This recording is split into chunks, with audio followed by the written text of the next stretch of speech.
그럼 87년에 대학에 입학하신 도태우 변호사님의 아카데미 첫 강연 87년 6월과 선진화의 과제를 시작하겠습니다.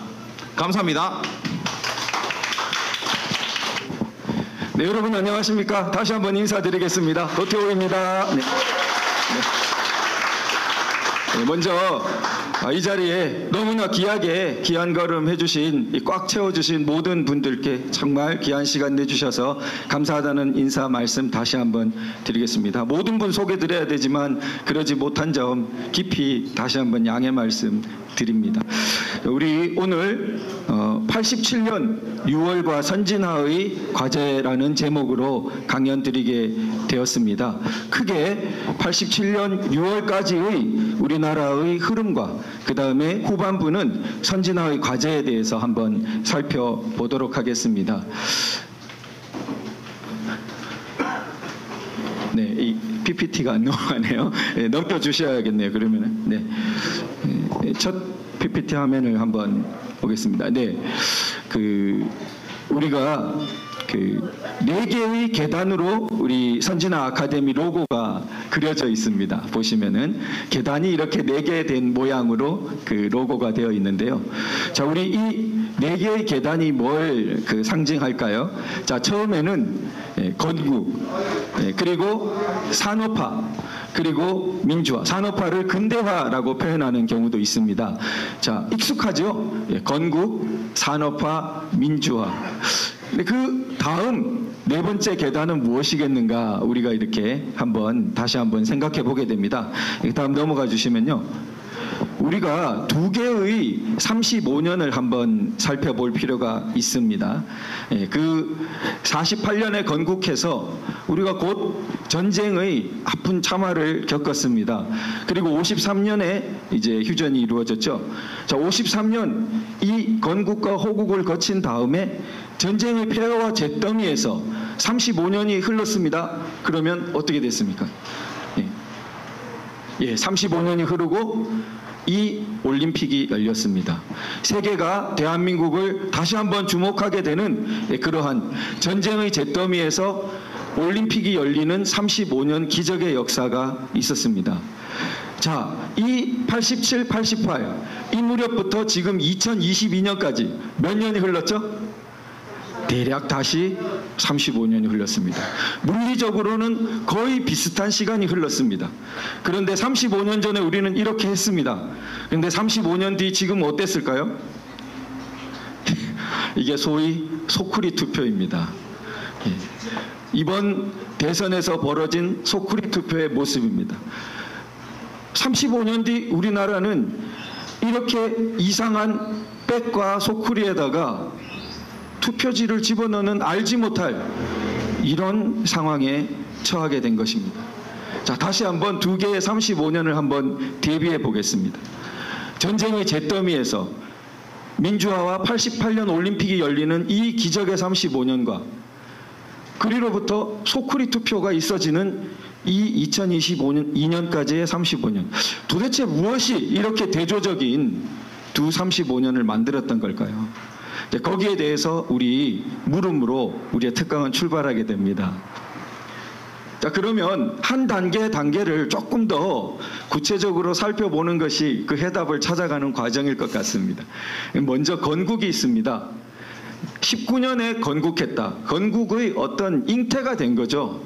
임시정부가 생기고 민주공화국을 표방하고, 그러나 주권과 국토, 영토와 그리고 국민의 규정을 가진 그러한 제대로 된 국가, 사실상의 국가는 48년에 세워진 것이죠. 그래서 우리 대한민국 건국이 48년에 이루어지고 그 당시의 독립은 이것을 말했습니다. 국가가 세워져야 진짜 독립이니까.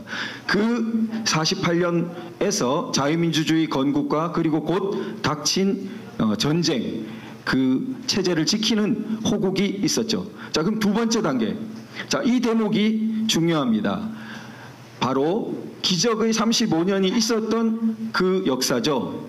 자, 이 기적의 35년 동안 53년에서 87년 자, 중간에 4.19로 내각제 정부가 들어선 외에 살펴보면 이승만 대통령 그리고 박정희 대통령, 전두환 대통령으로 이어지는 시기입니다. 전체적으로 볼 때 권위주의 체제라고 이렇게 칭해집니다.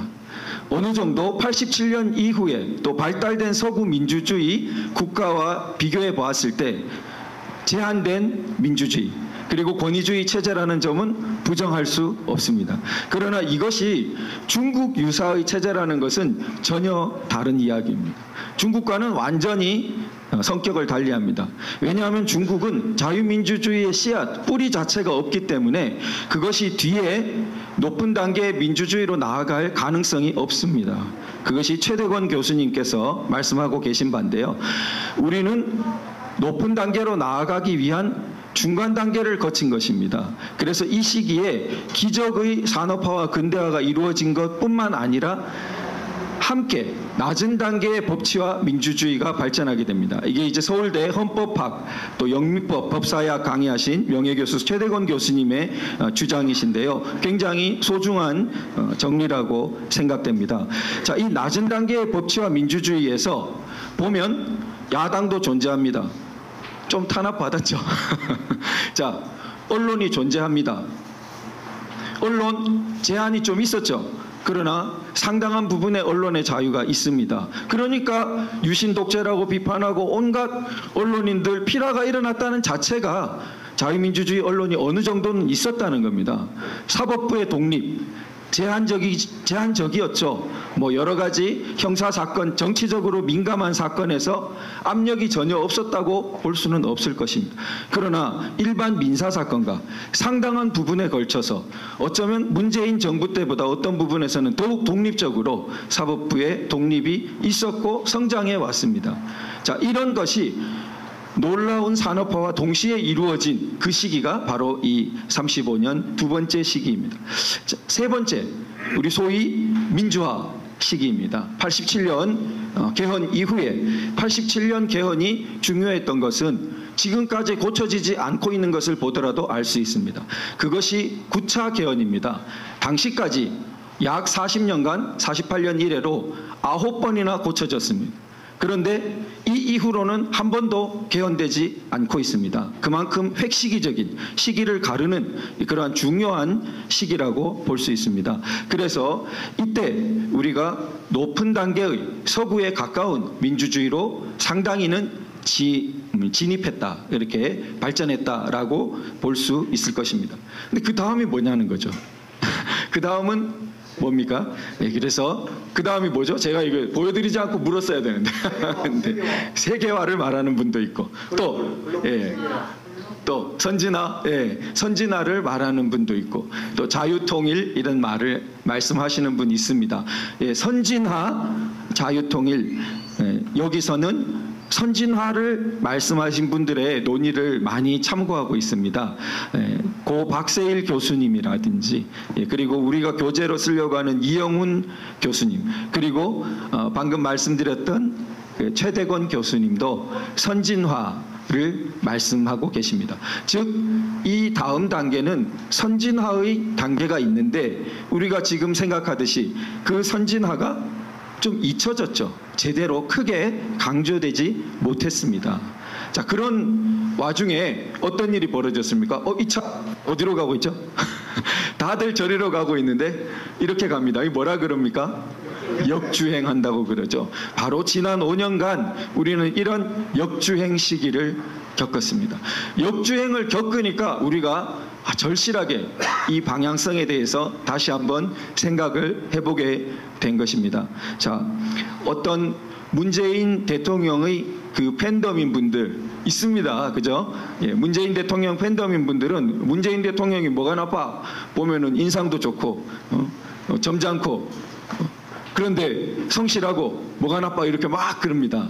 자, 좋습니다. 그 부분도 따져봐야 되지만 어떤 사람이 성실하게 하고 있으면 다 좋습니까?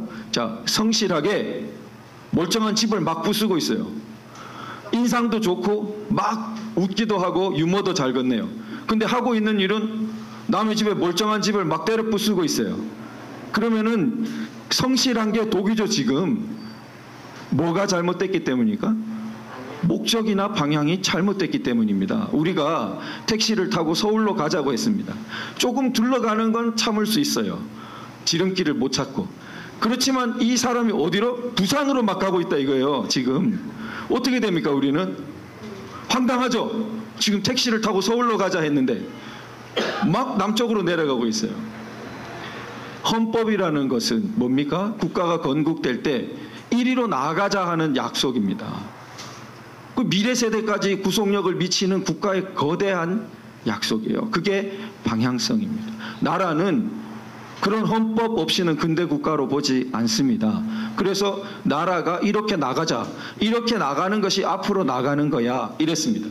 그런데 거꾸로 나가면서 우리가 볼 때는 역주행하면서 이게 앞으로 나가는 거라고 막 주장을 합니다.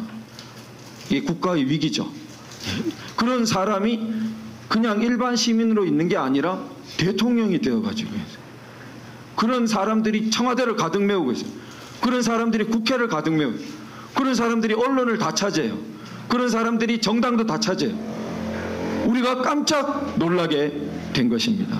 지난 5년간은 바로 이런 현상이 우리한테 눈앞에 확 펼쳐져 보인 것입니다. 이게 순간적으로 갑자기 나타난 게 아니겠죠. 예. 사실상 우리나라는 건국 이래로 이 방향성에 동의하지 못한 흐름이 사실은 계속 이어져 왔다고 볼 수 있겠습니다. 그러니까 이렇게 크게 나타났지 만약에 하루아침에 어떻게 이게 태어나겠습니까? 자, 그래서 문재인 대통령의 역주행을 우리가 구체적으로 좀 세 단계 살펴볼 필요가 있습니다. 세 가지. 너무 많지만 예를 들어 탈원전 같은 거 거기서부터 벌써 국가의 기본적인 걸 막 파괴했죠. 자, 그런데 세 가지 헌법 파괴 측면을 한번 보겠습니다. 문재인 대통령이 독일을 방문해서 케르버 재단이라는 데서 초청 연설합니다. 우리는 자, 한번 보십시오. 북한의 붕괴를 바라지 않으며 어떤 형태의 흡수 통일도 추진하지 않을 것입니다. 그 다음에 유엔 총회에 가서 연설을 했어요.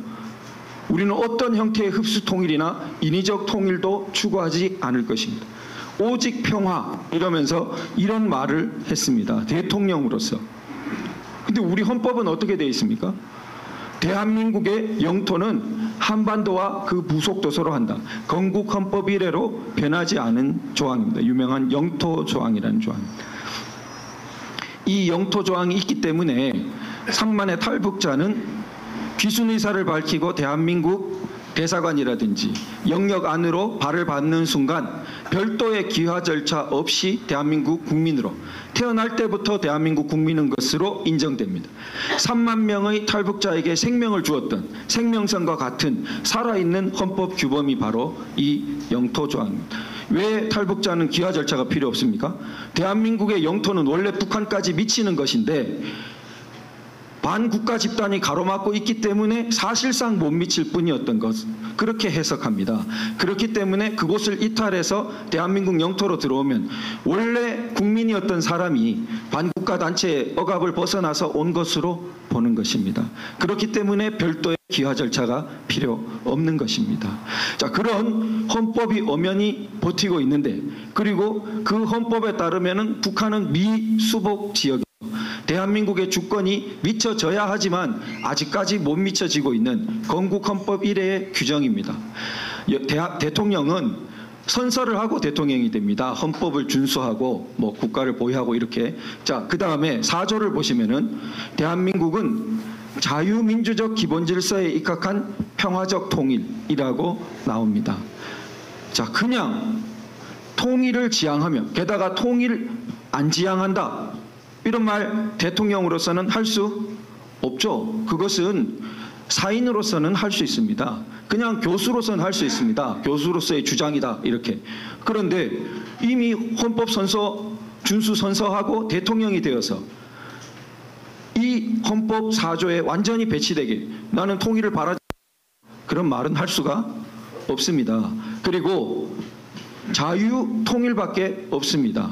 평화 통일만 있는 게 아니라 자유민주적 기본질서에 입각한 평화적 통일 정책이라고 명시되어 있습니다. 그런데 마음대로 자유통일을 흡수통일이라고 싹 바꿔놓고, 아니 자유체제로 통일하는 것이 흡수통일이라고 불렸던 것이죠. 아까 전에 흡수통일을 추진하지 않겠습니다. 그 말은 말을 바꿔보면 자유통일을 추진하지 않겠습니다. 그런 말과 같습니다. 우리나라의 체제가 확장되는 거니까요. 자, 그래서 자유민주적 통일을 하도록 되어 있는데 이걸 어깁니다. 나아가서 이 자유민주적 기본질서에서 자유를 빼려고 했습니다. 자, 이게 헌법 전문에도 나오고 이 아까 전 4조에도 나옵니다. 전문에 나오는 것은 유신헌법 때에 들어갔고 4조에 나오는 것은 87년 개정 때 들어갔습니다. 자, 그런데 우리 지난 시기에 문 대통령 시기에 개헌을 하겠다 그러면서 초안을 내놓았을 때 이 자유민주적 기본질서에서 자유를 빼겠다고 해서 이제 아주 뒤집혀서 난리가 나서 그 개헌이 저지되었습니다. 개헌되었으면 뭐 큰일 날 뻔한 거죠. 정말 그 체제가 바뀌는 것입니다. 헌법은 한두 글자가 미치는 영향력이 엄청납니다. 예를 들어 헌법에는 양성평등이라고 되어 있습니다. 그런데 양자를 빼버리려고 했습니다. 지난 개헌에서. 그러면은 우리가 볼 때는 한 글자 빠지는 겁니다. 양성평등에서 성평등으로. 일반인이 볼 때는 비슷해 보입니다. 그러니까 속이죠. 그런데 사실은 전문적인 눈으로 볼 때는 양자가 빠지면은 영어에 양성일 때는 남녀를 말합니다. 생물학적인 남녀. 그래서 섹슈얼 이퀄리티 이렇게 되는데 양자를 빼버리면은 소위 문화적인 성, 자기가 생물학적이라고는 남자인데 여자라고 주장합니다. 그런 것을 젠더라고 영어에서 말하는 젠더 이퀄리티로 바뀌어버리는 겁니다. 그 양자를 하나 쏙 빼가지고는 그런 식의 젠더 정책으로 가려는 시도가 있었습니다. 그래서 자유가 빠지는 것은 그것과는 비교도 할 수 없을 정도로 어마어마합니다. 왜냐하면 자유가 빠진 민주는 북한 이름이 뭡니까? 조선민주주의 인민공화국. 자유가 빠지면은 우리가 볼 때는 자유 하나도 없는 민주주의도 아닌 그런 나라들도 다 자기가 민주라고 그럽니다. 그렇기 때문에 우리나라 체제를 완전히 산으로 몰고 갈 수 있는 행위가 되는 것입니다. 자, 그러고 가치동맹을 파괴합니다. 자, 자유 가치로 한국, 미국, 한미동맹과 한미일 협력이 연결되어 있는데 지금 거꾸로 그건 약화시키고 어디로 갈려 있습니까? 한미동맹 약화, 한미일 협력 파괴 이걸 하고는 남북러 삼각 협력의 기초를 다진다. 러시아 방문해서 중국의 1대1로 구상과 신북방 남방 정책을 협력한다. 중국 가서 이렇게 말합니다. 러시아와 남북 삼각 경제 협력을 말합니다. 한미일 협력이 아니라 엉뚱한 삼각 협력이에요. 자, 이것은 자유민주적 기본질서에 입각한 우리 가치동맹을 완전히 파괴하는 방향입니다. 그래서 가스관을 연결하겠다. 에너지 탈원전 심각한 문제인데 가스관을 러시아에서 연결하면 에너지는 무기로 돌변할 수 있습니다. 게다가 그게 북한을 통과합니다. 유사시에 잠궈버리면 어떡할 거예요. 그런데 이런 정책을 추진했던 것입니다. 세 번째는 촛불혁명으로 적법 절차를 파괴하는 것입니다. 자신은 촛불혁명으로 태어난 대통령이라고 무수히 5년간 말했습니다. 정말 많은 연설에서 말을 했고요. 1년간 보면 한 첫 해에는 거의 150회 가까이 이런 말을 했습니다. 거의 제가 부를 때 그래서 촛불교라고 부를. 그래서 완전히 무슨 종교처럼 그렇게 합니다. 그런데 자기가 이렇게 말해요. 탄핵할 권리를 힘으로 보여줬습니다. 자기 스스로 좀 고백하고 있어요. 법치라고 하면서 힘으로 보여줬다잖아요. 그 다음에 사법부, 의회와 사법부도 국민의 뜻을 뒷받침했습니다. 힘에 굴복했다는 말이에요. 무력 시위를 하고 과시하는 시위를 하고 그 위력 시위에 의회와 법원이 사법부가 굴복했다는 걸 자랑스럽게 자기 입으로 이렇게 말하고 있어요. 이러면서 이게 형식적으로 어쨌든 의회가 소추하고 어쨌든 헌법재판소가 통과됐으니까 그게 법치 아니냐 이렇게 말을 하는 것입니다. 그것은 우리 헌법의 이 적법 절차 87년 우리 헌법 때 도입된 적법 절차 이념에 어긋납니다. 적법 절차라는 조항이 두 조항에서 도입되는데요. 지금 보시면은 법률과 적법한 절차에 의하지 아니하고는 법률을 쓰고 있죠. 그러니까 적법 절차라는 것이 만약 법률 지키는 게 적법 절차일 뿐이라면은 이 말은 동어 반복이죠. 법률과 적법 절차에 따라, 그러니까 헌법에는 한 글자도 다 의미 없이 들어가지 않고 굉장히 의미가 큰데, 이게 만약 동어 반복이면은 여기 왜 넣었겠습니까? 법률과 적법한 절차. 그래서 영미법에서 발달한 이 적법 절차 이념은 그냥 형식적인 법률만 따르는 것을 의미하지 않는 것입니다. 자, 이것을 박근혜 전 대통령께서 책에서 굉장히 잘 요약하는 것으로 보이시는데요. 여기 한번 같이 읽어볼까요? 시작. 형식적으로는 합법적인 모습을 가지더라도 실질적으로 정당성이 없다면 이를 법치주의라고 할 수는 없겠죠. 이러면 법치가 아니다. 이렇기 때문에 법률과 적법한 절차라고 나란히 다시 한번 강조를 하게 된 것입니다. 즉, 실질적 정당성이 있어야 된다. 그냥 형식적으로 법규 따르는 것으로 안 된다. 자, 제가 공적 활동 시작에 그 탈북 종업원 사태가 있었습니다. 유경식당 탈북한 그 종업원들 있죠. 그 사람들을 납치라고 민변이 주장했어요. 그 북한 주장입니다. 그러면서 납치가 아닌 거를 검증하기 위해서 재판에 세워보자. 법정에 와서 네가 진짜 자의로 온 건지 증언하게 하면 되는 거 아니냐. 언뜻 보면 말이 되죠. 그리고 사실 강제로 정신병원에 입원되는 것을 막기 위해서 그런 법률이 하나 있습니다. 그런 사람을 신청을 하면, 누가 옆에서 신청을 하면은, 보호자나 이런 사람 신청을 하면 법원에 가서 이제 증언을 하게 되는 거예요. 나 정신병원 자의로 온 거 아니다. 이렇게. 그러면 풀어주라. 이런 식의 제도가 있는 겁니다. 그거를 여기 탈북 종업원한테 싹 갖다 붙인 거예요. 그래서 증언하게 해라. 이랬습니다. 그러나 실질적인 정당성을 봅시다. 탈북 종업원이 법원에 가서 나 자의로 온 것이다. 그렇게 하면 북한에 있는 가족이 뭐가 되죠? 북한에 있는 가족 보고 죽으라는 거죠.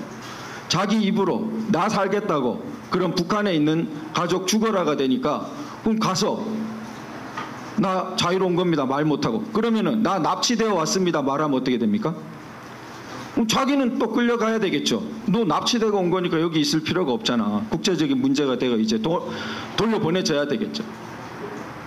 지금 이러지도 못하고 저러지도 못하고, 그걸 무슨 이름으로 했어요? 인권의 이름으로. 인권 변호사들인 민변이 인권의 이름으로 인권을 죽이는 것입니다. 민주의 이름으로 민주를 죽이는 문정부와 마찬가지죠. 자, 그런 일들이 이 적법 절차라는 부분이 문제가 됩니다. 바로 그해 탄핵이 일어났어요. 그게 여름께 무렵, 늦은 봄 무렵이었는데, 저는 탄핵 같은 거 상상도 못했는데 그 뒤에 이제 이 적법 절차가 파괴되는 탄핵이. 왜 파괴되느냐? 적법 절차에 따르면은 국회에서 그냥 소추 의결을 한다고 다 정당한 게 아니고 성실히 조사를 해야죠. 그래야 실질적인 정당성이 있죠. 그 다음에 헌법재판소는 형식적인 법규도 어겨요. 그 수사 기록을 그냥 통째로 다 넘겨받아 버려요. 우리 일반 재판을 받아보신 분 아시지만, 일반 형사 재판을 해도 검사의 수사 기록이 그냥 안 넘어갑니다. 재판부에. 피고인과 변호사가 따져가지고 일부씩 조금씩 넘어갑니다. 따지면은 예를 들어 제3자가 증언한 거 나는 부동의한다. 못 받아들이겠다. 그러면은 그 사람을 증인으로 불러요. 그 제3자를 법정에 불러야만 내가 작성한 거 맞고 나는 이런 취지대로 증언한다 해야 다시 판사에게 올라갑니다. 왜 그럴까요? 수사 때는 피고인 말을 대지를 못 해봤잖아요. 그 참고인이 수사기관하고 둘이 대화했지 피고인하고 대질신문을 해본 게 아니지 않습니까? 그러니까 대질신문할 권리를 주고 그렇게 해서 판사의 선입견이 없도록 해서 판사가 보도록 한다는 게 이 영국과 미국으로부터 발달된 높은 단계의 법치를 보여주는, 들어보면 타당하죠. 예, 그러나 이런 것을 정교하게 발전시킨 것은 영국과 미국이라는 선진국이었습니다. 지구상 어느 나라도 이렇게 정교하게 발전시키지 못했는데 이런 것을 발전시켰기 때문에 세계를 주도하는 국가가 될 수 있는 겁니다. 전 세계로 퍼져나갔죠. 전 세계 문명 국가로 이런 식의 방식이 퍼져나갔습니다. 자, 그런데 헌재가 수사 기록을 그냥 넘겨봐도 그 따져볼 수가 없잖아요. 따져보기도 전에 그 방대한 몇만 쪽의 수사 기록이 헌재의 편견을 다 줬잖아요. 그러고 졸속적으로 2달여 만에 판결해버려요. 그러니까 실질적인 정당성이 있다고 볼 수 있느냐, 적법 절차의 이념에 안 맞지 않느냐, 87년 헌법의 지도 이념에 안 맞지 않느냐, 이런 문제가 됩니다. 자, 이게 왜 일어나느냐? 그러면은 우리가 4개의 단계로 오는데 4번째의 단계를 우리가 표대를 많이 잃어버렸기 때문에, 그 부분이 너무 약해져 버렸기 때문에 이런 일이 일어나지 않았나라고 보면서 각 단계에 어떤 접근들이 있었는지 한번 따져 보겠습니다. 이 2번째 단계를 공학적인 접근이라고 부른 것은 우리 이영훈 우리 교재의 이 대한민국 역사, 우리가 선진화 아카데미 다음 교재를 이거로 이제 하려고 하죠. 우리 이 책을 쓰신 유명한 경제사학자이신 이영훈 교수님이 이제 책에서 쓰시고 그분도 인용하신 겁니다. 오원철 비서관이라고 우리 박정희 대통령 시기에 경제개발 정책을 아주 함께 하신 그분이 공학적 접근이라고 이렇게 명명한 겁니다. 제 목소리 때문에 물을 좀 먹으라고 자꾸 해주시는 것 같아요. 조금 먹겠습니다. 감사합니다. 네, 그래서 그 공학적 접근이 있고 앞에 문명사적 접근, 저건 이제 이영훈 교수님이 사실은 문명사적 전환이라는 표현을 쓰세요. 그래서 구한말부터 우리나라의 서구 근대 문명이 이렇게 영향을 미치면서 거대한 성리학적 문명으로부터 조선시대로부터 변환이 이루어지는데 거의 문명사적인 변환이다. 거대한 변환이죠. 그 부분을 따서 제가 건국을 할 때 문명사적인 접근이 있었다. 그 다음에 3번째, 87년 이후에 저건 이제 정치학과 저희 은사님이 보시면은 좀 화내실 텐데, 정치를 권력 정치만 있는 게 아니다. 옛날 이제 이해되기 쉽도록 저렇게 쓴 것입니다. 정치가 이제 좋은 의미가 되면은 우리 선진국들은 보면 정치가 발달했죠. 그렇게 보면은 그 정치는 우리가 흔히 정치판 또 안 좋은 의미로 너 정치하는 거야? 이러고 그럴 때 이 쓰는 정치와는 다른 의미가 있다는 것을, 진짜 리더십, 높은 의미의 리더십하고 다른 높은 의미의 소통, 이런 거와는 다른 뭡니까? 이제 소위 정치 현상에 필연적으로 따라다니는 권력 정치, 힘의 정치, 이런 부분이 높은 정치를 해도, 높은 단계 정치를 해도 필수적으로 붙어 있습니다. 정치 현상은 이 권력 강제력과 결부되어 있기 때문에 법과 마찬가지로 붙어 있지만 유난히 87년 이후에 이것이 이제 강조되게 된다는 제가 이제 분석을 해봅니다. 자, 그러면은 첫 번째 이제 각 시기별로 한번 살펴보겠습니다. 자, 문명사적 접근을 과연 어떻게 했느냐? 이승만 대통령의 48년 건국기념사를 살펴봅니다. 건국기념사 중에 제가 자주 인용하는 대목인데요. 민주정치의 요소는 개인의 근본적 자유를 보호하는 것입니다. 이때 이미 개인이라는 표현을 쓰셔요. 그래서 개인의 근본적 자유를 보호하는 것이 민주주의지, 이것이 빠져버린 민주주의는 가장 본질이 빠져버린, 이때 요소라는 것, 가장 본질적인 요소, 본질이 빠져버린 것이 그 민주주의가 아닌 것이죠. 말만 민주인 거죠. 그걸 이미 이승만 대통령은 말하고, 그 중에서도 보면 놀라운 게 자유를 나열할 때 첫 번째 든 게 뭐냐? 언론을 들었어요. 말의 자유를, 자유 중에 근본적 자유의 첫 번째로 들었습니다. 이것은 서구 자유민주주의 발전을 아주 깊이 있게 이해한 결과고, 사실 학계, 우리나라의 정치학계에서도 이런 인식에 명징하게 도달하는 것은 거의 30-40년 뒤에 도달합니다. 그러니까 이승만 대통령이 얼마나 앞서 있었나를 볼 수 있는 대목입니다. 하고 많은 자유가 있어요. 여기 보면 뭐 나중에 보면 뭐 경제적 자유도 있고 여러 가지 우리 주거 이전의 자유도 있고 신체의 자유, 많은 자유가 있지 않습니까? 그 중에 말의 자유를 먼저 든 것입니다. 서구에서 어떻습니까? 서구의 근대 출발은 성경이 개신교 우리 프로테스탄트에 의해서 모든 사람이 읽게 하고 그 성경과 함께 금서를 둘러싼 막 투쟁이 벌어지고 거기에서 금서가 풀리고 검열 같은 게 풀리고 이런 투쟁 속에서 자유민주주의가 태동하게 됩니다. 말의 자유가 가장 처음에 있게 됩니다. 자, 우리 또 문명사적 접근의 예를 보면요. 광복절 노래 49년에 불렸는데 위당 정인보 유명한 국학자시죠. 예, 정인보 선생이 짓고 보리밭, 나뭇잎배 등으로 유명한 윤용하 선생님이 작곡하신 곡입니다. 우리가 1절은 익숙합니다. 흙 다시 만져보자 바닷물도 춤을 춘다. 자, 그런데 2절은 잘 안 봐요, 우리가. 그런데 2절을 한번 보시면은 자, 꿈엔들 잊을 건가 지난 일을 잊을 건가 다 같이 복을 심어 잘 갖고 길러 하늘 닿게. 그 다음에 세계에 보람될 거룩한 빛 예서 나리니. 여기서 나리니 세계를 빛낼 세계의 보람이 될 거룩한 빛이 여기 이 한반도 우리 대한민국에서 날 것이니 이렇게 쓰고 있어요. 스케일이 엄청 크죠. 예. 제가 말하는 게 아니고 실제로 이렇게 원대한 스케일로 문명사적인 접근을 하면서 대한민국을 보셨다는 거죠. 우리 건국 선조들이. 그것을 상기할 뿐입니다. 다시 한번 우리가 진짜 그랬었구나 이렇게. 근데 저한테 이 또 사연이 있는데 저도 이거 몰랐어요. 알게 된 게 몇 년밖에 안 됩니다. 언제 알게 됐냐?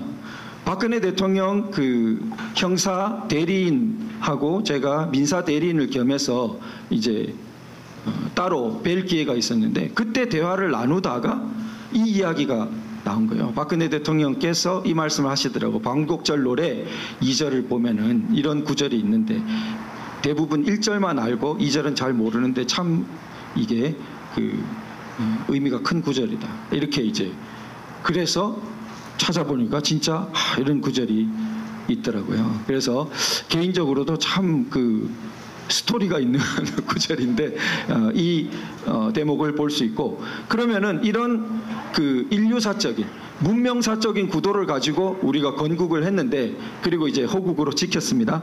그 다음에 공학적 접근, 박정희 대통령으로 이제 대표되는 공학적 접근은 어떻게 되냐? 자, 원래 2차 대전 후에 이제 거대 공장 건설 방법이고 합리적인 공학인데 보면은 정부와 기업의 강력한 개발 의욕이 이제 특징입니다. 그리고 수치로 구체화해요. 그러니까 수치화된 목표를 딱 하고 그리고 목표를 선정하고 집중합니다. 목돈 전략이라고 당시 불렀습니다. 그리고 단계적으로 또 과학적으로 접근합니다. 경공업이 먼저 있고 그 다음에 중화학공업이 발전했죠. 그 다음에 국제 경쟁력과 세계 경영의 틀을 가지고 수출을 해야 되니까 다시 물을 좀 먹어야겠습니다. 수출을 해야 되니까 국제 경쟁력과 세계 경영의 틀을 가지고 접근했습니다. 이것이 월 2회의 회의를 확대 회의를 계속하면서 17년간에 걸쳐서 계속합니다. 그러니까 이 과정이 계속 돌아간 거예요. 자, 그런데 이런 공학적 접근만 한 것이 아니라 앞에서의 문명적인 접근을, 문명사적 접근을 박정희 대통령은 계승합니다. 그걸 보여주는 게 이런 대목인데요. 3대 공적, 6대 취임사, 67년 취임사에서 세 가지의 공공의 적을 말합니다. 그게 첫째 빈곤, 두 번째 부정부패, 세 번째 공산주의. 이 세 가지의 공공의 적을 극복하는 것이 과제고 그걸 극복하기 위해서 경제개발을 한다. 단지 잘 살기 위해서, 단지 물질적 풍요를 누리기 위해서 경제개발한다 하지 않았고 이 당시 경제개발 한참인 이때에 경제건설 왜 하냐? 3대 공적을 극복하기 위해서 한다. 이렇게 대통령 취임사에서 말하고 있습니다. 자, 그러면서 그 다음에 어떻게 말합니까? 자유의 힘이 넘쳐 흘러 북한의 동포를 해방한다. 이런 목표를 말합니다. 경제 건설을 해서 그 방향은 자유의 힘이 여기서 넘쳐 흘러서 자유통일을 하는 것이죠. 북한 동포를 해방하는. 이승만 대통령을 아주 적확하게 계승하고 있는 것을 볼 수 있습니다. 그래서 이런 문명적 접근 계승하고 공학적 접근을 덧붙여서 이제 발전시켰습니다. 그런데 87년에 가면 우리 이제 국회의원 면책 조항입니다. 책임을 지지 아니한다. 이런 말이 눈에 확 들어오죠. 예. 그 농담으로 이런 말이 있다고 합니다. 자, 시장을 하겠느냐, 국회의원을 하겠느냐. 시장 싫다고 한다고 합니다. 뭐가 좋다? 국회의원이 좋다. 왜? 책임지지 않는다. 그래서 자, 우리 국민들이 염증을 느끼는 그러한 소위 87년 이후에 이 정치 소위 판의 모습의 무책임성이라는 부분이 이제 있습니다. 자, 책임은 여러 가지가 있는데 언행에 대한 책임도 있고 그리고 미래 세대에 대한 책임도 있습니다. 자, 그리고 결과에 대한 책임이 있어요. 그러니까 자기는 과정을 성실하게 했으면 다 끝나는 게 아니고 그게 정치 세계가 무섭죠. 결과가 좋아야 됩니다. 그래서 결과가 자기의 뜻과 달리 나쁘면은 자기는 선의로 했더라도 책임을 져야 됩니다. 예. 어쩔 수 없는 그 세계죠. 그런데 그런 식의 책임 정치가 원래 선진한 모습이기 때문에 사실 그 저절로 발전하는 게 아니죠. 그 부분이 굉장히 미약했습니다. 그걸 대표적으로 보여주고 있는 것이 이런 면책조항.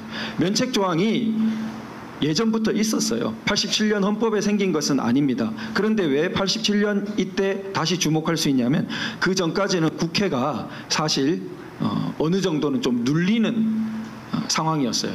행정부가 강하고 권위주의 체제, 소위 낮은 단계의 법치와 민주주의, 국가를 아주 열정적으로 발전시켜가는 단계에서 국회 자체가 큰 아주 대표적인 권력은 아니었습니다. 그런데 우리가 이제 35년을 보내고 확실히 알게 됐습니다. 87년 때 이루어진 변화는 국회의 권력을 엄청나게 강화하는 것이었습니다. 당시는 억눌렸던 국회를 펴줘야 민주주의가 발전할 것으로 생각했기 때문에 그런 변화를 줬습니다. 헌법상 여러 가지 많습니다. 국회를 강화시키는 것이.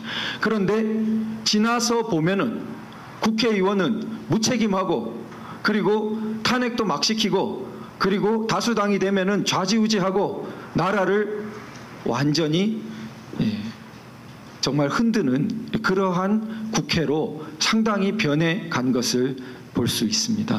그게 87년 헌법이 의도하지는 않았지만 그 안에 이제 들어있었던 요소가 경계가 충분히 안 됐던 거죠.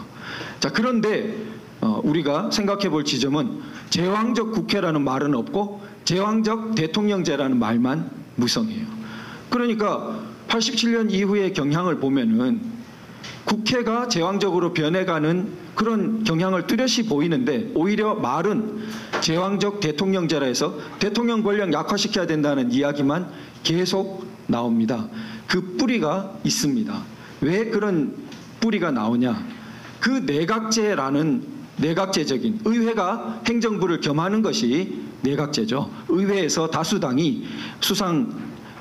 당수가 수상이 되어서 강요도 전부 의원 중심으로 형성하고 행정부가 별도로 따로 없는 것이 우리 내각제입니다. 영국이 발전시킨. 그런데 왕이 있죠, 영국은. 그래서 내각제를 하는 나라들은 대체로 왕이 있습니다. 그 왕이 없는 나라는 형식적으로 대통령을 세웁니다. 수상보다 권력이 약한 대통령을 세우는 방식인데 그런 방향으로 자꾸 가자고 그래요. 이원 집정부제 하자 그러고. 자, 그게 사실은 해방 때 48년 건국 전에 격렬한 대립이 이미 있었습니다. 그러니까 이 오른쪽에 우리가 지금 본 건국, 산업화, 87년 민주화로 이어진 이 흐름 외에 그 소위 한민당, 김성수 이런 분으로 대표되는 반공은 뚜렷한데 내각제를 하자고 했던 흐름이 있었는데 이 흐름이 지금까지도 상당히 연원을 보면은 영향을 미치고 있는 것으로 볼 수 있습니다. 사실 야당의 뿌리였어요, 여기가. 그러다 보니까 이제 계속 영향을 미치고 있는 것으로 볼 수 있는데요. 지금 우리가 이 구도가 파란 거 화살표가 이렇게 쳐져 있고 빨간 게 있습니다.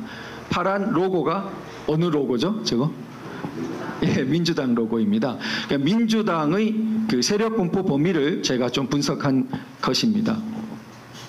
자, 민주당에는 반공 세력이 전혀 없진 않아요. 예, 근데 작아요. 공산주의에 대해서 명확하게 반대한다라는 입장을 갖고 있는 사람, 세력이 소위 이건 이제 당원이라고 꼭 한정한 건 아니고 그 흐름, 민주당적인 흐름 속에 있기는 있지만 굉장히 적다 이거예요. 그러면은 이승만, 박정희 87년 헌법 선진화로 이어지는 흐름을 긍정하는 그런 흐름은 민주당에 있냐? 그건 거의 없다고 해도 별 이견이 없을 것이다. 그쪽에 물어보면. 네. 자, 그런데 뭐가 많이 있어요? 심지어 체제를 바꿔야 된다. 자유를 삭제하자. 이런 사람들이 당시 50명인가 이렇게 있었어요. 그러니까 민주당의 그 힘 있는 의원들이에요. 그러니까 민주당의 상당한 그 사람들은 그 흐름은 우리나라의 지금 현재 지금 제가 쭉 훑어왔던 이 발전을 정통적이라고 보지 않고 오히려 자유를 빼야 된다. 그리고 아까 문재인 대통령 말한 남북러 삼각협력을 해야 된다.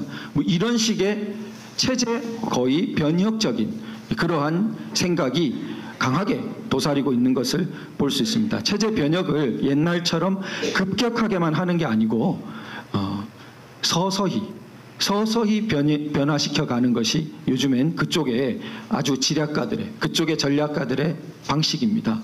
그래서 좌우 합작 세력이라는 걸 따로 제가 조금 해놓았는데요.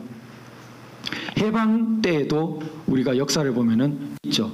좌우 합작하자. 여운형 이런 사람들 대표적인데 나중에 결과적으로 보면 좌우 합작하자 그 말은 전부 공산주의 도움되는 거로 가버립니다. 이승만 대통령은 그걸 너무 잘 알았고 당시에는 한민당과 같은 내각제 반공 세력도 그걸 잘 알고 넘어가지 않았습니다. 그래서 좌우 합작 세력은 저렇게 묶여버리는 겁니다. 결과적으로는 그렇게 가버려요. 즉, 요즘 예를 들어 안철수 의원은 자기 말이 아니라고 그래요. 자기가 그 말 안 했다고 그럽니다. 뭐 요즘 간첩이 어딨어? 그 유명한. 자, 그래서 이 뭐 공산주의에 대한 경계심이 적고 그래서 그런 거 문재인 대통령 연설 보면 허다하게 나옵니다. 아직까지 이념 말하는 사람들은 냉전에 갇혀 있는 사람들이다. 이념이 어딨냐? 북한이 있잖아요, 지금. 그래서 그런 이념 무시, 좌우 합작 이렇게 가는 흐름이 있는데 자, 우리 국민의힘 계열을 볼 때 국민의힘이 복잡합니다. 국민의힘이 체제 변혁 세력 아주 긴 세월을 통해서 체제를 바꿔야겠다고 하는 사람들이 국민의힘 계열에는 없으면 좋겠죠. 그런데 사실은 거기도 이 국민의힘은 복잡해서 하태경 의원 대표적으로 그런 계열의 사람으로 봐야 이해가 쉽습니다. 그러니까 이석기와 하태경 의원은 많이 싸워요. 하태경 의원이 주로 공격하는 게 이석기, 이정희 이런 위원 정당으로 해산된 통진당 계열을 주로 공격합니다. 그래서 자기는 그런 주사파가 아니다 이렇게 자기 존재를 세우는데 그 공격하는 이석기, 이정희 이런 사람들은 급격 변혁이고 그것보다 사실은 편하지 않게 김일성 회고록도 읽히자고 그러고 우리 온갖 체제에 관계된 우리 임종석 같은 사람이 왜 주사파냐고 그러고 자 그렇게 체제에 관계된 부분에서는 확실히 그 체제 변혁보다 느리게 진행되는 부분을 보이는 태도를 보이는 걸 알 수 있습니다.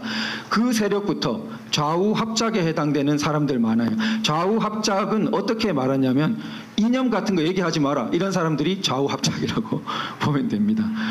내 앞에서 이념 같은 거 얘기하지 마라.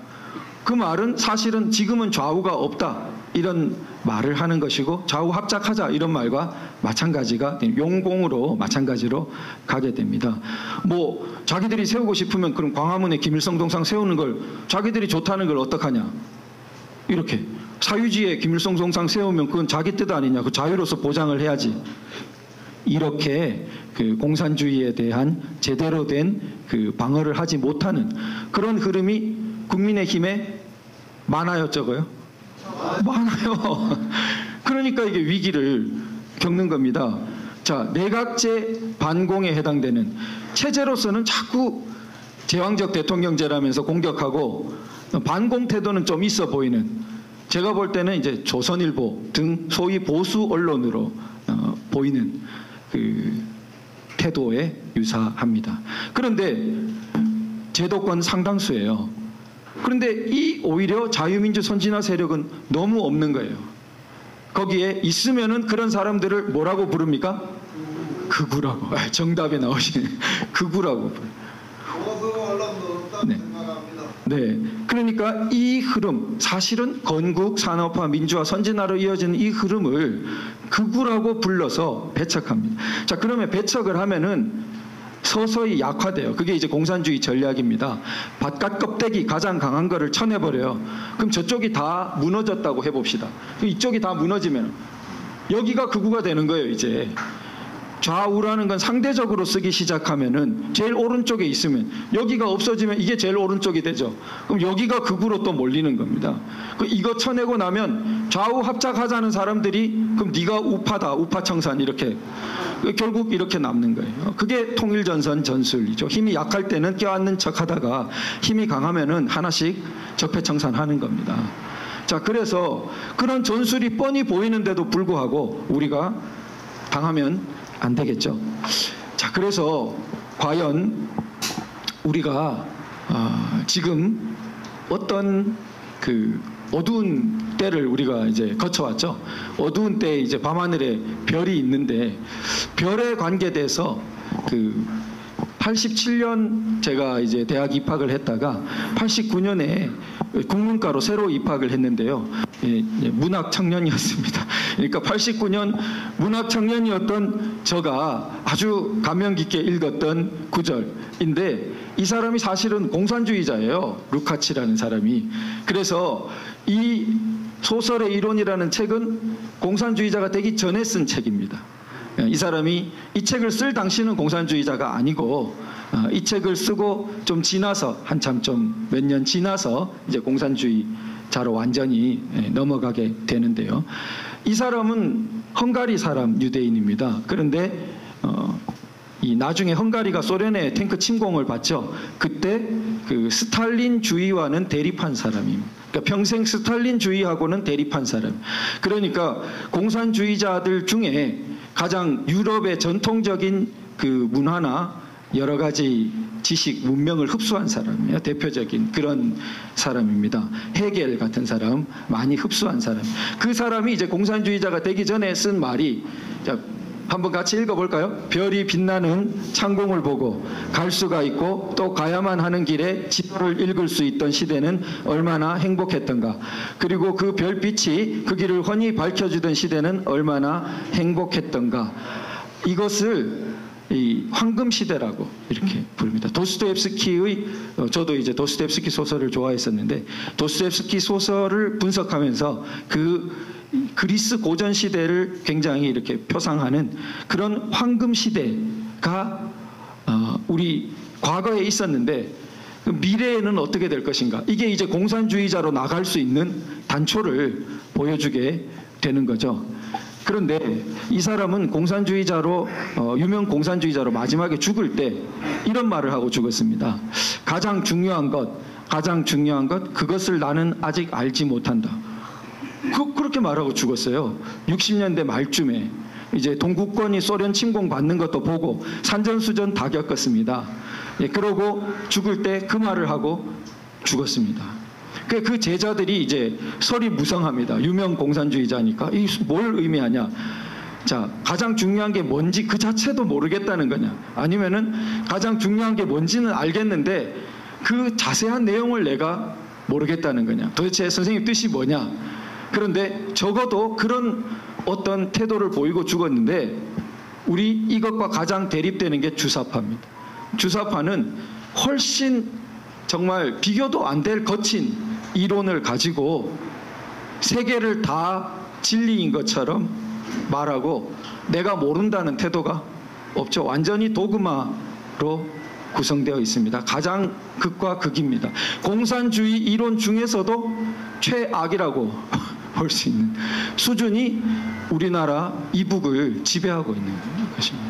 그래서 그런데 아까 그 이야기의 위험성이 뭐냐 하면은 별빛이 이렇게 훤히 밝혀주는 시대가 있었다 이렇게 보는데, 사실은 우리가 보면 어때요? 밤은 다시 낮이 되잖아요.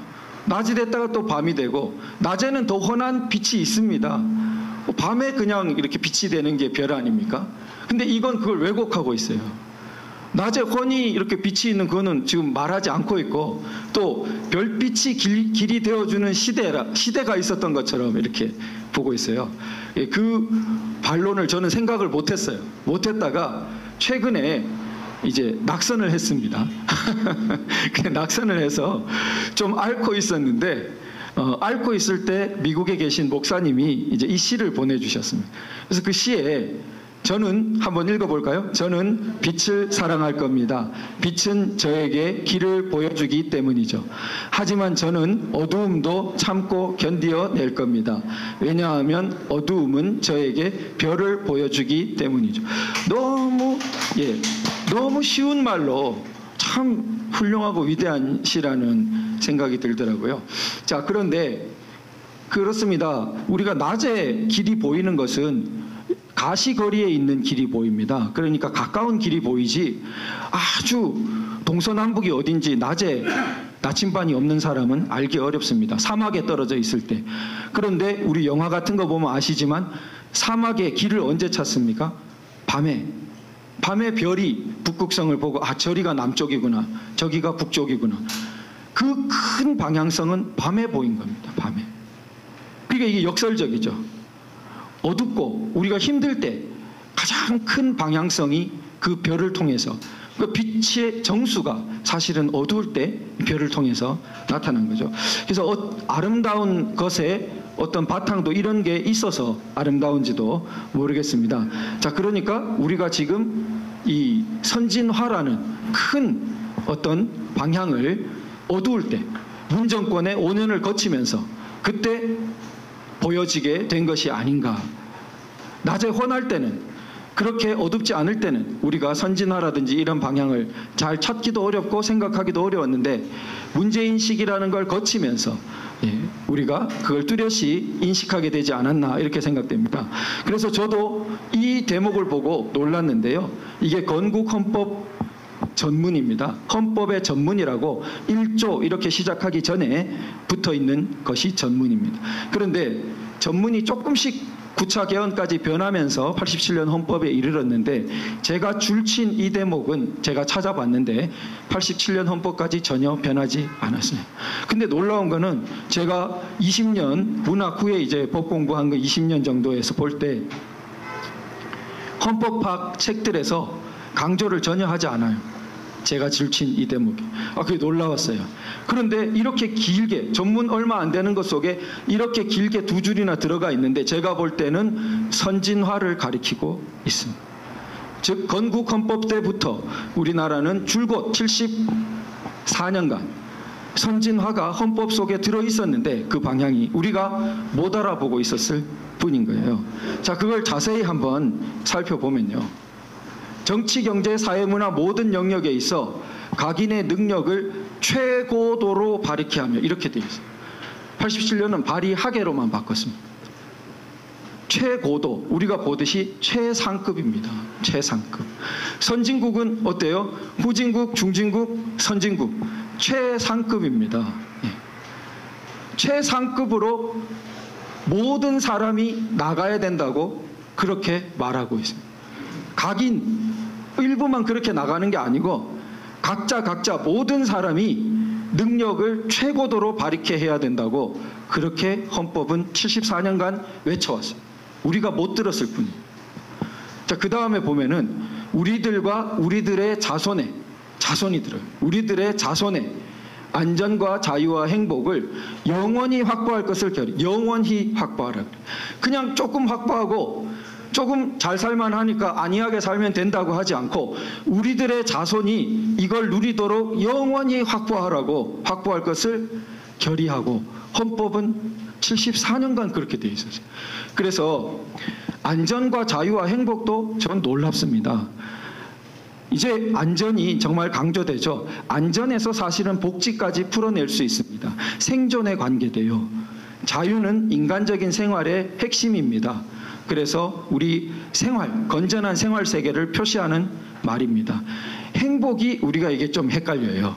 행복 말하는데 사실은 미국 헌법에서 온 겁니다. 행복 추구권 이런 게. 근데 미국에서는 유명한 것이 이 미국 건국자들이 당시 그 아리스토텔레스의 아주 열심한 신봉자들이에요. 그래서 아리스토텔레스 철학의 행복이 많이 나옵니다. 그 윤리학의 핵심이 행복이에요.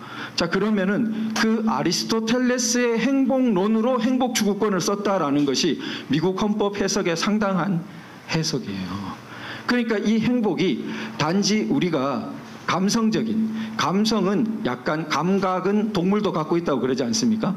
인간 생활에 필수적이고 또 신적인 거로도 연결됩니다. 예술 같은 거 보면은 감성적인 걸 다루는 듯 하지만 가장 높은 단계를 다루지 않습니까? 그렇게 통해 있기는 하지만 어쨌든 감성적인 영역에 많이 닿아 있는데 행복을 주로 그렇게 해석하는데 그 이상으로 가장 이성적이고 가장 영성적인 가장 높은 단계, 인간의 가장 최상위적인 그런 행복을 말하고 있는 거예요. 그러니까 여기 감성, 지성, 영성이 다 들어있어요.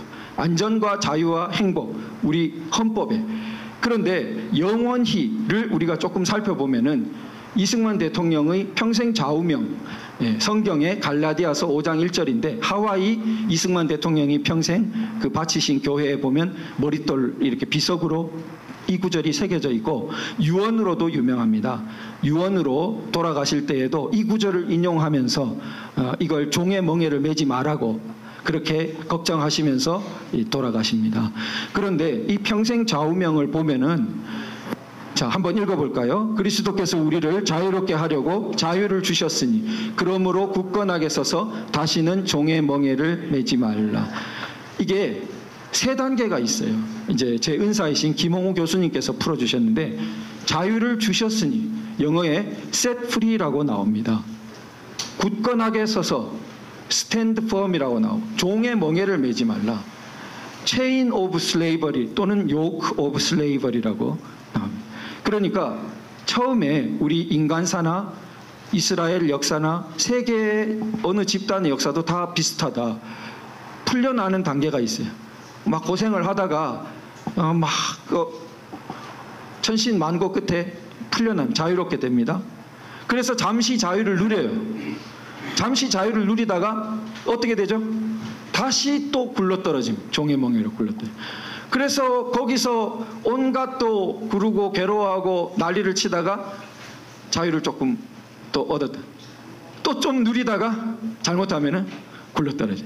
이게 인류사의 패턴, 삶의 패턴, 이런 부분에서 여기에 딱 들어있지 않습니다.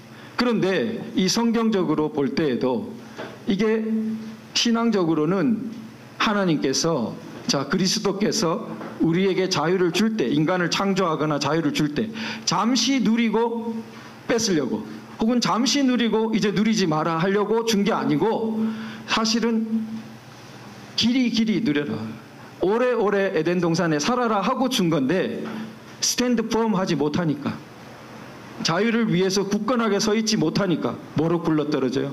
종의 멍에를 매는 노예적인 처지로 굴러떨어지게 된다는 것을 헌법은 우리나라의 건국의 아버지들은 어땠습니까? 자유를 찾아왔습니다. 천신만고 끝에 죽을 고생을 하고 나라를 자유민주국가를 세웠습니다. set free를 했어요. 잠시 누리고 자유를 잃으라고 세웠습니까? 네. 영원히 누리라고. 그래서 아까 전에 헌법에 뭐라고 되어 있습니까? 영원히 확보할 것을. 이게 상통하죠. 영원히 누리라고. 잠시 누리고 뺏기지 말라. 잠시 누리고 노예의 처지로 다시 굴러떨어지지 말라. 그러려면 어떻게 해야 돼요? 굳건하게 서 있으라고 해서 굳건하게 서 있으려면 건국, 산업화, 민주화, 다음에 선진화로 이어진다는 것을 명확히 우리가 봐야 됩니다. 자, 그래서 세계의 G7 선진국이 유명하죠. 보면은 이태리가 들어 있습니다. 오늘날 보면 뭐 이태리 왜 넣어줬지? 그런데 사실은 유럽 사람들이 볼 때 이태리를 빼는 건 말이 안 돼요. 이태리가 너무 진짜 엉망이면은 모를까. 왜냐하면 사실은 프랑스, 독일, 영국 아무 존재감이 없을 때 이태리, 로마의 유럽 문명이 오래도록 꼽혔기 때문에, 또 거기 자유도시들로부터 사실은 유럽 근대가 다 나왔기 때문에 이태리를 빼는 게 말이 안 돼. 그래서 이태리가 들어가고 프랑스, 독일, 영국이 떨치기 전에 이미 프랑스, 독일이 유럽에서 큰 문명을 이뤘습니다. 그리고 선진국이 됐죠. 자, 그 다음에 독특한 것이 영국입니다. 영국, 미국, 캐나다, 저 선진국의 상당 부분을 차지하는 것은 소위 영어를 말하는 나라들, 처칠이 이렇게 함께 묶은 영어를 말하는 나라들, 영미권 계열입니다. 유럽 대륙을 볼 때는 오래도록 변방이었어요. 오래도록 촌동네. 그런데 무시했어요. 거기서 사실은 세계를 새롭게 주도하는 문명이 꼽힌 것입니다. 자, 그리고 하나 들어간 게 일본이죠. 예, G7에 들어간 유일한 비유럽권 나라 일본. 일본은 비교가 안 됩니다. 다른 비유럽권 나라들과. 당시 이미 태평양 전쟁을 간크게 벌여가지고 항공모함으로 미국과 맞짱을 뜨려고 한 수준이었습니다. 그러니까 그 일본이 상당히 일찍 명치유신으로 저 서양 문명을 받아들여서 저 대열에, 근대 문명 대열에 들어간 거죠. 자, 그런데 이 G7은 대표적으로 각기 독특한 추격형 국가가 아닙니다. 자, 이태리 하는 거를 그대로 따라해서 프랑스가 되고, 프랑스가 하는 걸 그대로 따라해서 독일이 되고, 그걸 대륙이 하는 걸 그대로 따라해서 영국이 되고, 그렇게 되질 않아요. 선진국은 다 추격형으로 되는 게 아니고 어떤 단계에서 자기가 길을 열어가야 됩니다. 남이 가지 못한, 한 번도 가보지 못한 길을, 한 번도 경험하지 못한 나라 이런 거 말고, 예. 누가 길로 표시해 놓지 않았는데 그 길을 뚫고 가야 그게 선진국으로 인정을 받을 수 있습니다. 예. 예. 그래서 그 선진국을 뚫을 때 물론 배워야 됩니다. 추격을 하고 그 다음에 뚫지, 추격을 하지 않고 뚫은 나라들은 없어요. 한때 이태리 자유도시들을 배우지 않은 유럽 근대 국가들은 없습니다. 거기서 민주라든지 공화정이라든지 이런 거 다 배운 겁니다. 자유도.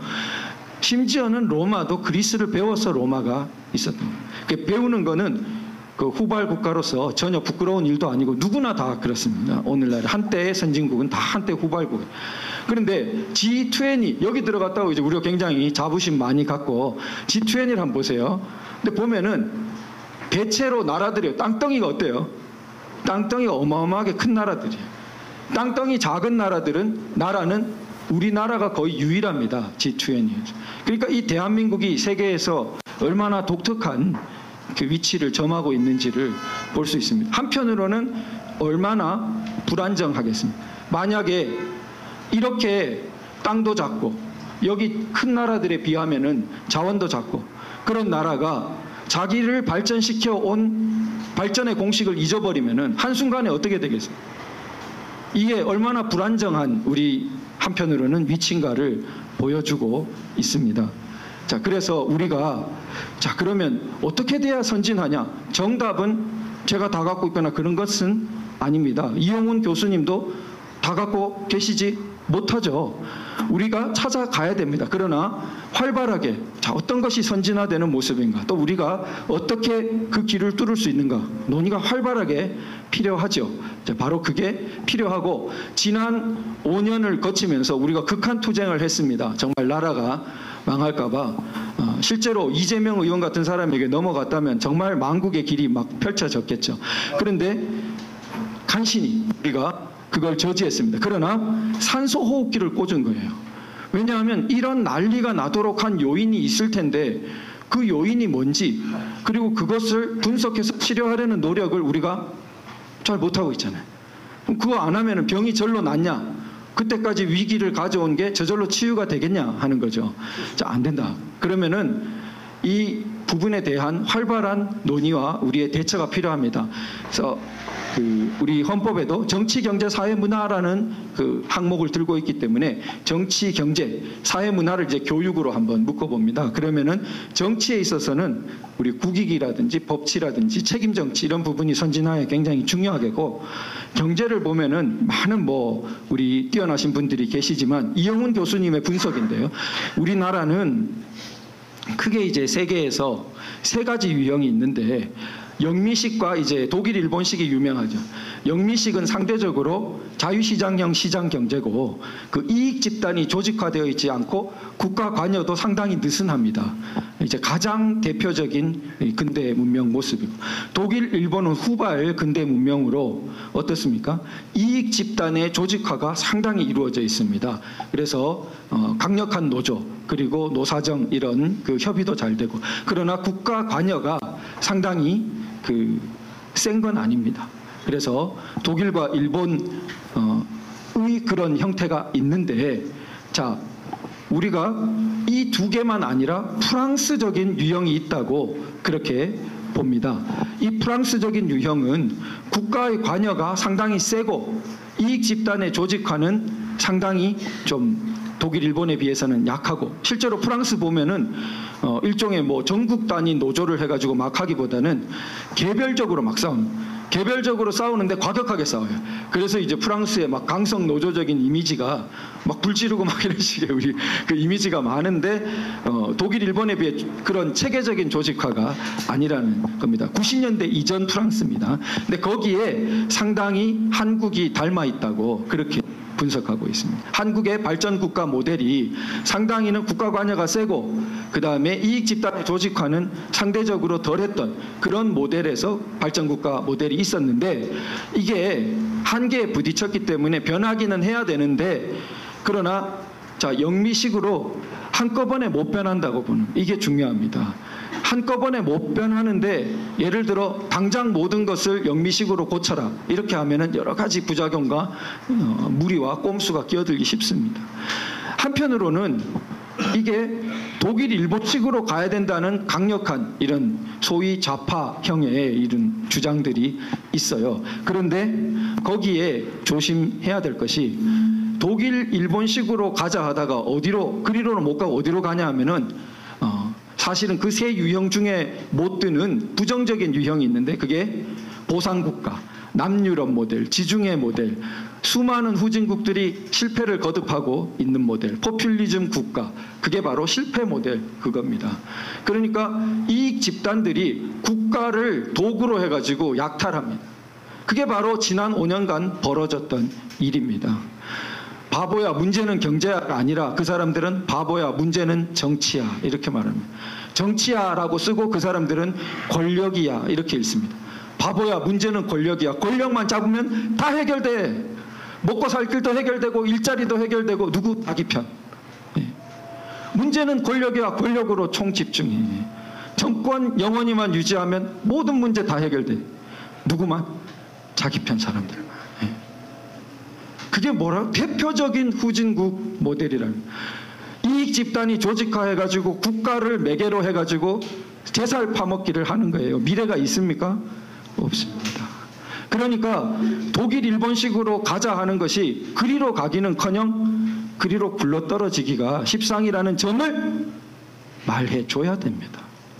그런데 그 사람들이 그런 말은 안 하고, 소위 최장집 교수님 유명합니다. 저쪽 이론가로 민주화 이후의 민주주의라고 해서 87년에 이 정치적 민주화를 했으니까 그 다음에는 실질적 민주주의를 해야 된다. 뭐 어떻게 해야 돼? 독일, 일본식으로 국가에서 노사정 회의 같은 거 해가지고 다 이렇게 국가 중요 정책 방향도 결정하고 막 이런 식으로 노조의 힘이 굉장히 크고 대표하는 정치적인 영향력도 크고, 그런데 독일, 일본이 되지 않고 어디로 간다고요? 포퓰리즘 망국의 길로 가기 십상인데, 그 말을 잘 안 하셨다는 거지. 그런데 안 하다가 문재인 정부 들어선 너무 한다 싶으니까 이제 저러 가면 안 된다는 말은 했어요. 일말에 양심이 있으셨던 분입니다. 그 정도도 안 되는 분도 많아요. 그래서 자, 우리가 경제에 대해서 그런 부분을 살펴보면, 그럼 프랑스의 핵심은 어떤 게 있냐면 수월성 교육을 합니다. 프랑스는 엘리티즘이 굉장히 발달되어 있습니다.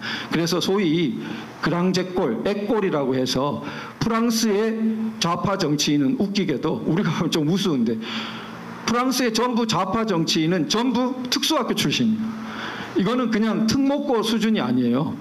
전국에 아주 소수만 뽑아서 대학 중에 특수대학으로 만들어 놓은 거기 행정학교라는 그 출신만 거의 대부분의 좌파 정치인이에요. 이게 독특한 나라죠. 자기 나름의 시스템이 있습니다.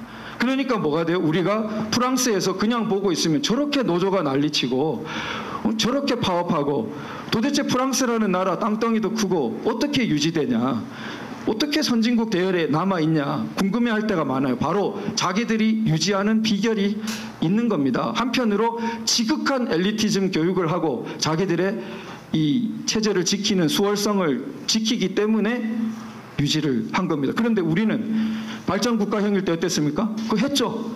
경제기획원 공무원들은 엘리트 공무원으로 대접받았습니다. 그래서 각 부처 공무원들에게 거의 지식급에 그걸 내리면서 이 통일을 해가지고 국가정책을 발전국가형으로 끌고 갔습니다. 지금 있습니까? 무너졌습니다. 지금 대학이 그때 발전국가를 이끌던 대학이 대학원이 그런 기능을 합니까? 거의 무너졌어요. 발전시키던 자기들의 체제는 시스템은 무너뜨리고 대안은 찾았습니까? 대안은 못 찾았습니다. 우리가 독일, 일본으로 갈 건지 영미로 갈 건지 갈 수 있는지 지금 단계 어느 정도를 해야 되는지 길을 잃고 있는 것입니다. 그 와중에 남미형으로 떨어질 뻔한 그런 사태를 겪은 것입니다. 그래서 우리가 어디에 서 있는가를 정확히 보고 활발한 정당한 논의를 해야겠죠. 그래서 우리가 어떻게 해야 영원히 확보할 수 있는지, 그래서 저는 이제 하나의 안으로 내어봅니다. 국민학습연제라는 것을 우리 선진화 아카데미를 하면서 제가 여러 지방대 총장님들과 얘기해 봤을 때, 또 교수님들과 얘기해 봤을 때, 또 교사들과 얘기해 봤을 때 상당히 동의를 해 주셔서 용기를 갖고 이제 제안을 하는데요. 자, 옛날에 뭐 영어 공용화론 이런 게 한때 굉장히 그 의제로 떠오른 적이 있었습니다. 그것처럼 국가적인 어젠다로 우리가 굉장히 생각해 볼 지점이다. 자, 교수님들이 연구년이 있죠. 교수님들이 굉장히 부러워하는 10년 이제 교직 교수 생활 하시고 1년 연구년이 주어진. 1년 연구년을 이제 유용하게 보내시면 또 그 다음에 10년이 굉장히 활기를 띠고, 그런데 아주 좋은 직장은 10년 근속하면은 1년은 잘 못 주는 거, 6개월 뭐 이렇게 월급은 받는데 직장 안 나오고 이렇게 막 돌아다니게, 자기가 충전하라, 뭐 재충전하라.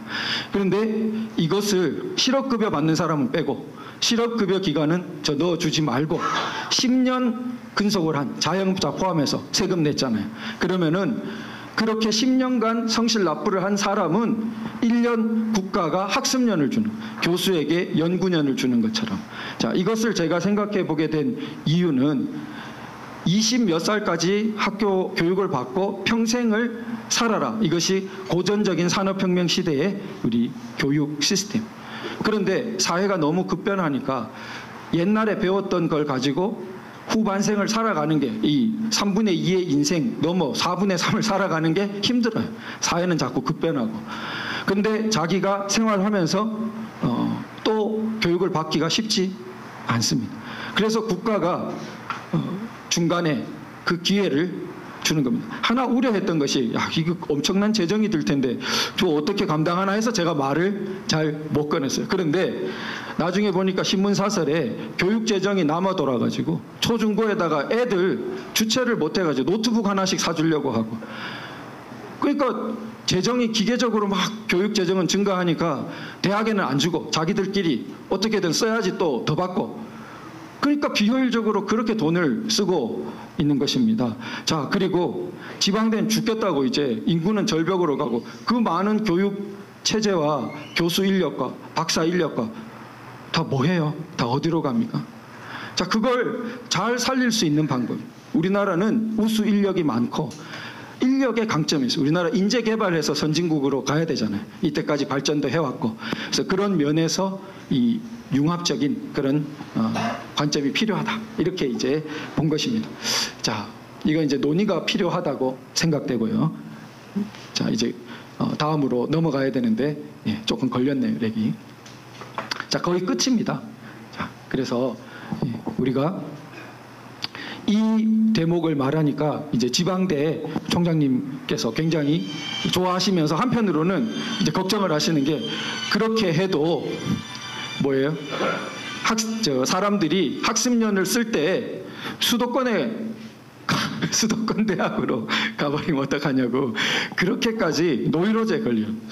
지방 발전에 대학교도 도태돼야 네, 네, 네. 그런 데는 도태돼야 돼. 네, 그런 이제 우리 활발한 의견도 주셔야겠죠. 자, 그러면은 이제 마지막입니다. 오늘 행사 마지막인데요. 우리가 이 헌법에 있는 이 대목을 이제 같이 결의를 하고 우리가 동의가 안 되시면은 결의를 안 하셔도 좋은데 이제 동감이 되시면은 이 결의를 외치고 이걸 마치고 이제 질의응답을 좀 가질 겁니다. 자, 제가 요 줄친 부분을 이제 3번 따라해 주시는 건데요. 이를테면 예시를 보이드렸습니다. 제가 최고도로 바리케 한다까지 하고 나면 최고도로 바리케 한다, 최고도로 바리케 한다 이렇게 3번을 해주시면 되겠습니다. 자, 해보겠습니다. 선진화 결의입니다. 우리 역사적인 오늘 선진화 결의를 헌법에 그대로 있는 헌법에 있는 대목입니다. 하나, 우리는 모든 영역에 있어 각인의 능력을 최고도로 바리케 한다. 최고도로 바리케 한다. 최고도로 바리케 한다. 최고도로 바리케 한다. 네, 2번째입니다. 자, 하나, 우리들과 우리들의 자손의 안전과 자유와 행복을 영원히 확보할 것을 다짐한다. 영원히 확보할 것을 다짐한다. 영원히 확보할 것을 다짐한다. 영원히 확보할 것을 다짐한다. 네, 여러분 감사합니다.